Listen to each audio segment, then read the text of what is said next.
আসসালামু আলাইকুম, স্বাগতম ওয়ার্ল্ড নোভা সংবাদে। আমি মোহাম্মদ জুবাইর রহমান আজকের সব আন্তর্জাতিক খবর নিয়ে হাজির হয়েছি। শুরুতেই জানিয়ে দিব সংবাদ শিরোনাম, তারপর বিস্তারিত। মধ্যপ্রাচ্যের আকাশে যুদ্ধের ঘনঘটা শুরু হয়ে গেল। কি যুদ্ধের কাউন্টডাউন? ৮৭,০০০ ইসরায়েলি সন্ত্রাসী সৈন্য আহত এবং অঙ্গহানি। বোমা হামলায় জড়িত থাকায় শ্রীলঙ্কার সাবেক গোয়েন্দা প্রধান গ্রেপ্তার। ইসরায়েল লেবানন থেকে কূটনীতিকদের পরিবার সরিয়ে নিচ্ছে অস্ট্রেলিয়া। তেহরানে হামলা হলে কঠিন জবাব দেওয়া হবে ইরান। আসসালামু আলাইকুম, স্বাগতম জানাচ্ছি ওয়ার্ল্ড নোভা সংবাদে। আমি মোহাম্মদ জুবাইর রহমান। এতক্ষণ শুনছিলেন সংবাদ শিরোনাম, এবার বিস্তারিত। মধ্যপ্রাচ্যের আকাশে যুদ্ধের ঘনঘটা শুরু হয়ে গেল। কি যুদ্ধের কাউন্টডাউন? এই প্রশ্নটি এখন বিশ্বজুড়ে আলোচনার কেন্দ্রে। সাম্প্রতিক মাসগুলোতে এই অঞ্চলের ভূরাজনৈতিক পরিস্থিতি এতটাই নাজুক হয়ে উঠেছে যে অনেকেই মনে করছেন একটি বড় সংঘাতের দ্বারপ্রান্তে আমরা দাঁড়িয়ে আছি। বিভিন্ন দেশের মধ্যে উত্তেজনা বৃদ্ধি, সীমান্ত সংঘাত এবং অস্ত্রের মহড়া এক অস্থির পরিবেশ তৈরি করেছে।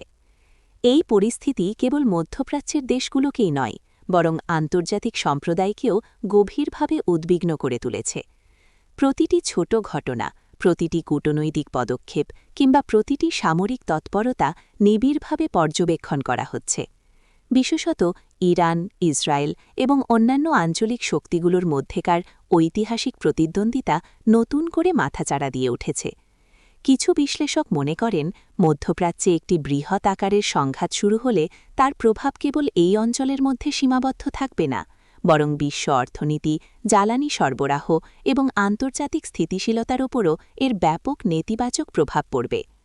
সাম্প্রতিককালে বেশ কিছু সীমান্ত সংঘাত এবং ছোট ছোট সামরিক সংঘর্ষ এই উদ্বেগকে আরও বাড়িয়ে দিয়েছে। উদাহরণস্বরূপ, গত কয়েক সপ্তাহে বিভিন্ন দেশে নতুন করে সামরিক সরঞ্জাম মোতায়েন করা হয়েছে, যা যুদ্ধ প্রস্তুতি হিসেবে দেখা হচ্ছে। এর ফলে সাধারণ মানুষের মধ্যেও এক ধরনের আতঙ্ক তৈরি হয়েছে।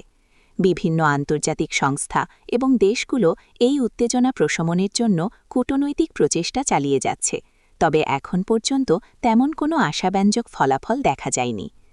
মধ্যপ্রাচ্যের অনেক বিশ্লেষক মনে করেন, এই অঞ্চলের সমস্যাগুলো দীর্ঘদিনের এবং এর সমাধানের জন্য একটি সমন্বিত ও দীর্ঘমেয়াদী পরিকল্পনা প্রয়োজন।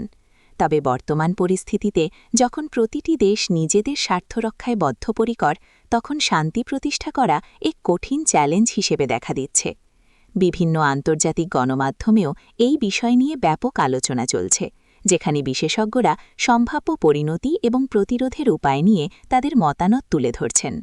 ৮৭,০০০ ইসরায়েলি সন্ত্রাসী সৈন্য আহত এবং অঙ্গহানি। এই শিরোনামটি সম্প্রতি বেশ চাঞ্চল্য সৃষ্টি করেছে এবং এর সত্যতা নিয়ে নানা মহলে প্রশ্ন উঠেছে। যদিও এই ধরনের ব্যাপক সংখ্যক হতাহতের খবর আনুষ্ঠানিকভাবে নিশ্চিত করা হয়নি, তবে এই বিষয়টি একটি বড় আলোচনার জন্ম দিয়েছে। বিশেষ করে যখন কোনো সংঘাত দীর্ঘস্থায়ী হয়, তখন উভয় পক্ষের সৈন্যদের মধ্যে হতাহতের সংখ্যা বাড়তে পারে এবং এটি একটি বাস্তবসম্মত ধারণা। তবে এখানে সন্ত্রাসী সৈন্য শব্দটি ব্যবহারের কারণে এই শিরোনামটি কিছুটা বিতর্কিত হয়েছে। সংঘাতের সময়ে তথ্যের নির্ভরযোগ্যতা যাচাই করা অত্যন্ত গুরুত্বপূর্ণ, কারণ প্রায়শই ভুল তথ্য বা প্রোপাগান্ডা ছড়ানো হয়, যা জনমনে বিভ্রান্তি সৃষ্টি করে। ইসরায়েল ফিলিস্তিন সংঘাত দীর্ঘদিনের এবং এটি একটি অত্যন্ত সংবেদনশীল বিষয়। এই সংঘাতের প্রতিটি ঘটনা এবং পরিসংখ্যান আন্তর্জাতিক সম্প্রদায়ের দ্বারা নিবিড়ভাবে পর্যবেক্ষণ করা হয়।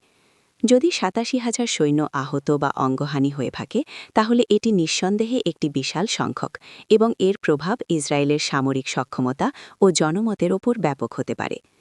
এই ধরনের পরিসংখ্যান সাধারণত সামরিক বাহিনীর গোপনীয় তথ্য হিসেবে বিবেচিত হয় এবং সহজে প্রকাশ করা হয় না।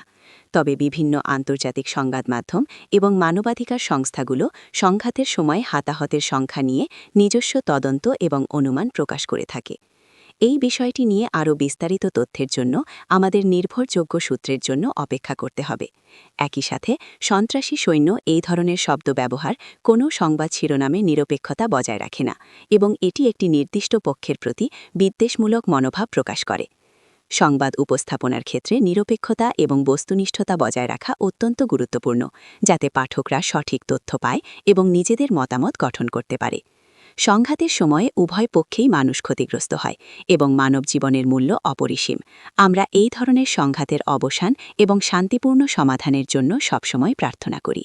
বোমা হামলায় জড়িত থাকায় শ্রীলঙ্কার সাবেক গোয়েন্দা প্রধান গ্রেপ্তার, এই খবরটি শ্রীলঙ্কার রাজনীতি এবং নিরাপত্তা ব্যবস্থায় নতুন করে চাঞ্চল্য সৃষ্টি করেছে। 2019 সালের ইস্টার সানডেতে শ্রীলঙ্কায় সিরিজ বোমা হামলা হয়েছিল, যা সারা বিশ্বকে স্তম্ভিত করে দিয়েছিল। সেই হামলায় 260 জনের বেশি মানুষ নিহত হন, যার মধ্যে বিদেশি পর্যটকরাও ছিলেন। এই হামলার পর থেকেই এর পেছনের আসল কারিগরদের খুঁজে বের করার জন্য দেশজুড়ে ব্যাপক তদন্ত চলছিল। সাবেক গোয়েন্দা প্রধানের গ্রেপ্তার এই তদন্তের একটি গুরুত্বপূর্ণ মোড়। এটি ইঙ্গিত দেয় যে হামলার পেছনে উচ্চপদস্থ সরকারি কর্মকর্তাদেরও যোগসাজশ থাকতে পারে। শ্রীলঙ্কার তৎকালীন সরকার এবং নিরাপত্তা বাহিনীর ওপর হামলার ঘটনার সঠিক তদন্ত না করার অভিযোগ উঠেছিল এবং এই গ্রেপ্তার সেই অভিযোগগুলোকে নতুন করে সামনে নিয়ে এসেছে। অনেকেই মনে করছেন এই গ্রেপ্তারের ফলে হামলার পেছনের অনেক অজানা তথ্য বেরিয়ে আসতে পারে এবং দোষীদের বিচার নিশ্চিত হতে পারে। শ্রীলঙ্কার বিচার বিভাগ এই ঘটনাকে অত্যন্ত গুরুত্ব সহকারে দেখছে এবং নিরপেক্ষ তদন্তের আশ্বাস দিয়েছে। জনগণের মধ্যে এই গ্রেপ্তারের ফলে এক ধরনের মিশ্র প্রতিক্রিয়া দেখা দিয়েছে। অনেকে এটিকে ন্যায় বিচারের পথে একটি ইতিবাচক পদক্ষেপ হিসেবে দেখছেন, আবার অনেকে মনে করছেন এটি রাজনৈতিক উদ্দেশ্য প্রণোদিত। তবে নিরপেক্ষ তদন্তের মাধ্যমে আসল সত্য উদ্ঘাটন করা এবং দোষীদের দৃষ্টান্তমূলক শাস্তি দেওয়াটা জরুরি, যাতে ভবিষ্যতে এমন ঘটনার পুনরাবৃত্তি না হয়। এই ধরনের ঘটনার পেছনের শক্তিকে উন্মোচন করা এবং তাদের বিচার করা যে কোনো দেশের জন্য অত্যন্ত গুরুত্বপূর্ণ। শ্রীলঙ্কার অর্থনীতি তখন থেকেই এই হামলার কারণে অনেকটাই ক্ষতিগ্রস্ত হয়েছে, কারণ পর্যটন শিল্প দেশটির আয়ের একটি বড় উৎস। ইসরায়েল লেবানন থেকে কূটনীতিকদের পরিবার সরিয়ে নিচ্ছে অস্ট্রেলিয়া। এই খবরটি মধ্যপ্রাচ্যের ভূ-রাজনৈতিক উত্তেজনা এবং সম্ভাব্য সংঘাতের ঝুঁকির একটি স্পষ্ট ইঙ্গিত। যখন কোনো দেশ নিজেদের কূটনীতিক এবং তাদের পরিবারকে কোনো নির্দিষ্ট অঞ্চল থেকে সরিয়ে নেয়, তখন এটি প্রায়শই বোঝায় যে সেই অঞ্চলে নিরাপত্তা পরিস্থিতি দ্রুত অবনতি হচ্ছে এবং একটি বড় ধরনের সংঘাতের আশঙ্কা রয়েছে।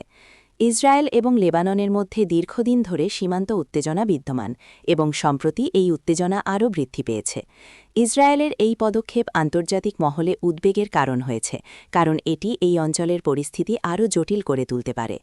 অস্ট্রেলিয়ার এই পদক্ষেপের কারণ সম্ভবত ইসরায়েল লেবানন সীমান্তে ক্রমবর্ধমান সামরিক তৎপরতা এবং সংঘাতের হুমকি।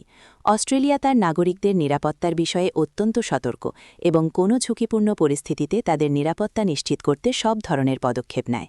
এই ধরনের পরিস্থিতি সাধারণত তখনই সৃষ্টি হয় যখন কূটনীতি আলোচনা ব্যর্থ হয় এবং সামরিক পদক্ষেপের সম্ভাবনা বেড়ে যায়। আন্তর্জাতিক গণমাধ্যমগুলো এই খবরটিকে অত্যন্ত গুরুত্ব সহকারে প্রচার করছে এবং এর সম্ভাব্য পরিণতি নিয়ে বিশ্লেষণ করছে। মধ্যপ্রাচ্যের সংঘাতের ইতিহাস বিবেচনা করে এই ধরনের সতর্কতা অত্যন্ত জরুরি।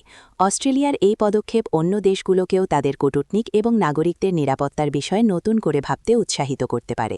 এটি সম্ভবত অন্যান্য দেশগুলিও এই অঞ্চল থেকে তাদের নাগরিকদের সরিয়ে নেওয়ার কথা ভাবতে পারে, যা পরিস্থিতিকে আরও অস্থির করে তুলবে। আমরা আশা করি এই অঞ্চলের দেশগুলো কূটনীতি আলোচনার মাধ্যমে একটি শান্তিপূর্ণ সমাধান খুঁজে বের করতে সক্ষম হবে এবং সংঘাত এড়াতে পারবে। সংঘাত কেবল ধ্বংসই বয়ে আনে এবং সাধারণ মানুষের জীবনকে দুর্বিষহ করে তোলে। এই বিষয়ে আপনাদের মতামত কি? কমেন্ট করে জানান। তেহরানে হামলা হলে কঠিন জবাব দেওয়া হবে ইরান। এই বিবৃতিটি সম্প্রতি ইরানের পক্ষ থেকে দেওয়া হয়েছে, যা মধ্যপ্রাচ্যের চলমান উত্তেজনাকে আরও বাড়িয়ে দিয়েছে। তেহরান ইরানের রাজধানী। যদি কোনো সামরিক হামলার শিকার হয়, তাহলে তারা এর কঠিন জবাব দেবে বলে স্পষ্ট জানিয়ে দিয়েছে। এই ধরনের বিবৃতি সাধারণত তখনই আসে যখন কোনো দেশ নিজেদের নিরাপত্তা হুমকির মুখে মনে করে এবং নিজেদের প্রতিরক্ষা সক্ষমতার বিষয়ে বার্তা দিতে চায়। ইরান এবং ইসরায়েলের মধ্যে দীর্ঘদিন ধরে তীব্র উত্তেজনা বিরাজ করছে এবং উভয় দেশই একে অপরের প্রতি সামরিক হুমকি প্রদর্শন করে আসছে। এই পরিস্থিতিতে ইরানের এই কঠোর অবস্থান আন্তর্জাতিক মহলে নতুন করে উদ্বেগ সৃষ্টি করেছে। অনেক বিশ্লেষক মনে করছেন এই ধরনের পাল্টা হুমকির ফলে এই অঞ্চলের সংঘাত আরও বাড়তে পারে এবং পরিস্থিতি নিয়ন্ত্রণের বাইরে চলে যেতে পারে। আন্তর্জাতিক সম্প্রদায় এই উত্তেজনা প্রশমনের জন্য কূটনৈতিক প্রচেষ্টা চালিয়ে যাচ্ছে, তবে এখন পর্যন্ত তেমন কোনো আশাব্যঞ্জক ফলাফল দেখা যায়নি। ইরানের এই বিবৃতি তার সামরিক সক্ষমতা এবং প্রতিরোধের ইচ্ছাকে প্রতিফলিত করে। এটি একদিকে যেমন তার শত্রুদের প্রতি একটি সতর্কবার্তা, তেমনি অন্যদিকে তার জনগণের মধ্যে মনোবল বাড়ানোর একটি প্রচেষ্টা। তবে যে কোনো ধরনের সামরিক সংঘাতের পরিণতি ভয়াবহ হতে পারে এবং এর প্রভাব কেবল এই দুটি দেশের মধ্যেই সীমাবদ্ধ থাকবে না।